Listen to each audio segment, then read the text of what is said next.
조물주가 빼먹은 물질, 플라스틱. 5. 에틸렌에는 작은 탄소 원자 한 개의 메틸기가 붙어 있는데 그는 지글러의 촉매를 사용하여 동일한 방향으로 배열된 중합체를 만들었다. 즉 그때까지 만들어졌던 어느 폴리프로필렌보다도 유용한 고밀도, 고용융점, 직선형의 폴리프로필렌을 만든 것이다. 폴리프로필렌은 세계의 주요 플라스틱이 되어 자동차 부품, 냉장고, 기타의 기구류 등 많은 성형품을 만드는 데 사용된다. 또한 융단, 케이블 등에 사용되어 폴리프로필렌 산업은 현재 세계에서 가장 큰 규모의 산업이다. 현재 우리가 사용하는 대부분의 플라스틱은 지글러나타 촉매 작용에 의해 생산되고 있다. 고밀도의 폴리에틸렌, 이소티탄 폴리플로필렌, 사폴리이소프로펜과 같은 여러가지 탄소 중합체, 트랜스폴리아세틸렌과 같은 물질들은 모두 지글러나타 촉매 반응을 이용한 것들이다. 지글러와 나타의 연구는 화학자들에게 매우 중요한 것을 알려주었는데 그것은 인간이 원하는 대로 중합체를 합성할 수 있다는 것이다. 지글러와 나타는 1963년에 노벨 화학상을 받았다. 여기에서 폴리어마 비닐을 빼어놓을 수는 없다. PVC는 폴리에틸렌과 밀접한 관계가 있는 재료로 염화 비닐에 햇빛을 쬐면 용매나 산에 영향을 받지 않는 하얀 분말이 생긴다. 이것이 바로 PVC로 대단히 용도가 광범위하여 공업적으로 매우 중요하다.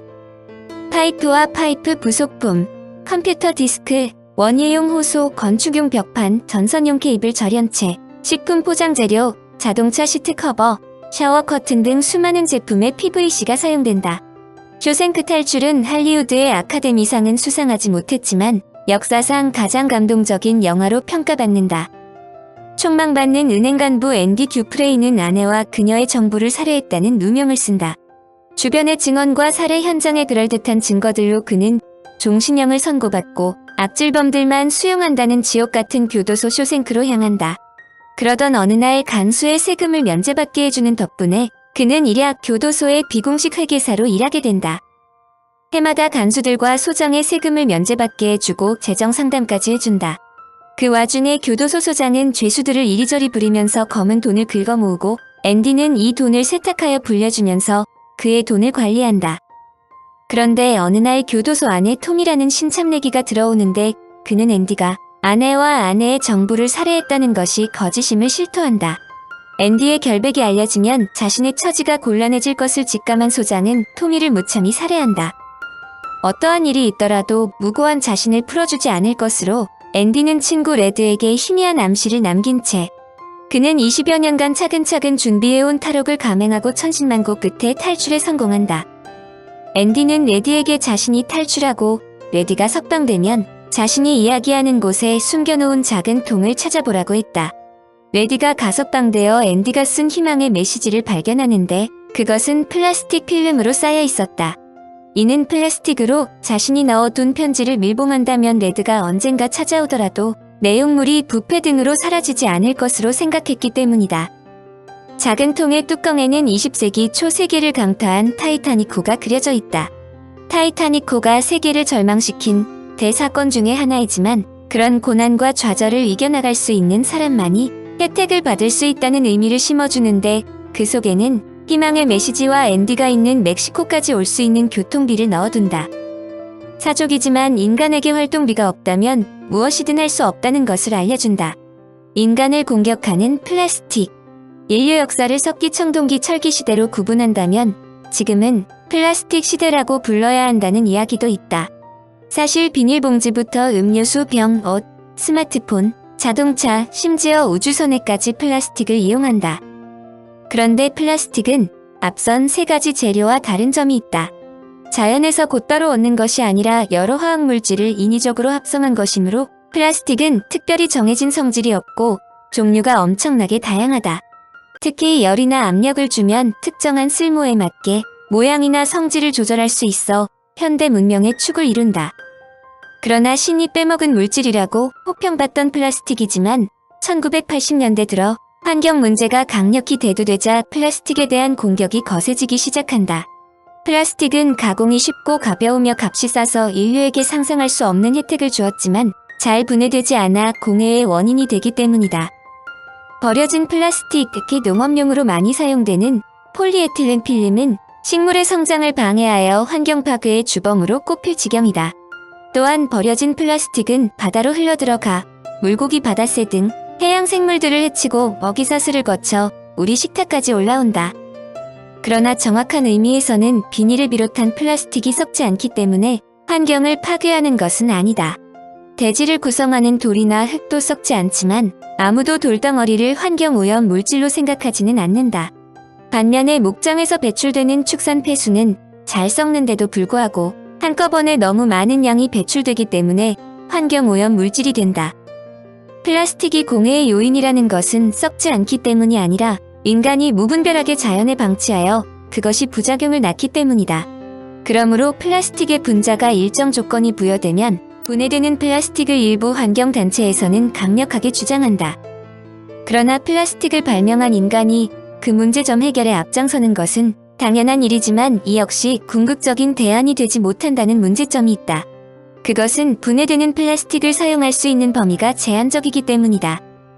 강성현 박사는 이해로 어느 날 갑자기 플라스틱으로 만든 자동차의 범퍼가 엿가락처럼 녹아내리거나 바지에 플라스틱 단추가 녹거나 창고에 재고로 쌓아둔 콜라병에 구멍이 생긴다면 그야말로 일상생활이 엉망진창이 될 수 있기 때문이다. 이뿐이 아니다. 분해되는 플라스틱은 햇빛에 오래 노출되거나 오랫동안 습기가 있는 곳에 둘 경우에만 분해되어야 하는데 현재와 같은 쓰레기 매립 방식에서는 분해가 잘 되지 않는다는 점이다. 현재 플라스틱을 처리하는 방법으로 매립하는데 이 방법에는 침출수나 가스 등 쓰레기가 분해되면서 발생할 수 있는 건강 피해나 위험이 최소화되는 장점이 있다. 그러나 소위 위생 매립장인데 이럴 경우 쓰레기가 빨리 분해되지 않게 공기와 습기를 차단하는 것이 기본이다. 이는 분해되는 플라스틱이라 할지라도 분해 여건이 맞지 않는다면 효용이 없다는 것을 의미한다. 플라스틱 쓰레기는 전체 쓰레기 부피의 약 20%를 차지한다. 그런데 플라스틱의 장점은 플라스틱은 재활용이 가능한 특성을 갖고 있으므로 체계적으로 수거하면 재활용도를 높일 수 있다. 플라스틱의 문제는 눈앞의 이익만 추구하는 사업가들이 재활용의 필요성을 중요시하지 않은 데다 사회가 플라스틱을 재활용하는데 게을리하기 때문이라는 지적도 있다. 물론 일부 분야에서 친환경적인 플라스틱이 성공을 거두고 있기도 하다. 수술용 실 등에는 생분해성 지방족 폴리에스테르가 사용되고 있다. 현재 각광을 받고 있는 것은 소위 박테리아 중합체로 불리는 PHB 또는 PHBV이다. 이들은 알칼리게네스 유트로푸스 또는 슈도모나스 뮬티보란스 등 박테리아들이 에너지 저장 물질로 합성하는 생분해성 고분자들로 비타민 등 일부 약병에 사용되고 있다. 박테리아를 이용하여 친환경적인 화학 제품을 생산할 수 있다는 것은 미래 화학공업에 큰 시장이 열려 있다는 것을 의미한다. 플라스틱을 분해시키는 미생물을 투입하는 것도 활발하게 연구 중이다. 영국 포츠머스대 존 맥기언 교수는 페트를 먹고 자라는 미생물 이데올레나 사카이엔시스에서 효소 페테이스를 분리한 뒤 페트 분해 효율을 높이는 방법을 발견했다. 2016년 일본 교토 섬유 공리대학교에서 재활용 폐기물 시설 근처에서 이 미생물을 발견했는데 존 맥기언 교수가 페테이스의 유전자를 조작해 플라스틱 분해 성능을 더 높인 것이다. 이렇게 탄생한 돌연변이 효소는 기존 효소보다 페트 분해 속도가 20% 이상 빠르다. 플라스틱을 불태워서 처분할 경우 엄청난 양의 탄산가스와 독성 물질을 배출한다. 그런데 더욱 사람들을 곤혹스럽게 만드는 것은 잘게 부서진 미세 플라스틱이다. 미세 플라스틱은 크기 5mm 이하의 작은 플라스틱 입자를 말하는데 나노미터 수준인 것까지 다양하다. 우리 주변에서 가장 쉽게 발견할 수 있는 것은 치약이나 세안제, 샴푸 등 생활용품 속에 들어있는 플라스틱 알갱이나 옷을 빨 때 떨어지는 합성섬유 조각 등이다. 이 물질들이 문제가 되는 것은 너무 작아서 폐수 처리 과정에서 걸러지지 않고 강이나 호수, 바다로 그대로 유입된다는 점이다. 이렇게 흘러들어간 플라스틱은 심해져나 북극 빙하까지 퍼지는데 문제는 이런 미세 플라스틱을 받아 생물들이 먹이로 오해한다는 데 있다. 플랑크톤부터 물고기, 고래까지 미세 플라스틱을 섭취하면 먹이사슬에 있는 모든 생명체가 미세 플라스틱을 먹는 셈이 된다. 미세 플라스틱을 먹은 생물은 몸속에 상처를 입거나 내장기관에 문제가 생기는 등 어려움을 겪는데 심하면 성장이나 번식에 나쁜 영향을 주기도 한다. 더욱 문제가 되는 것은 플라스틱의 유해한 화학 성분이 먹이사슬을 통해 우리 몸에 그대로 전달된다는 점이다.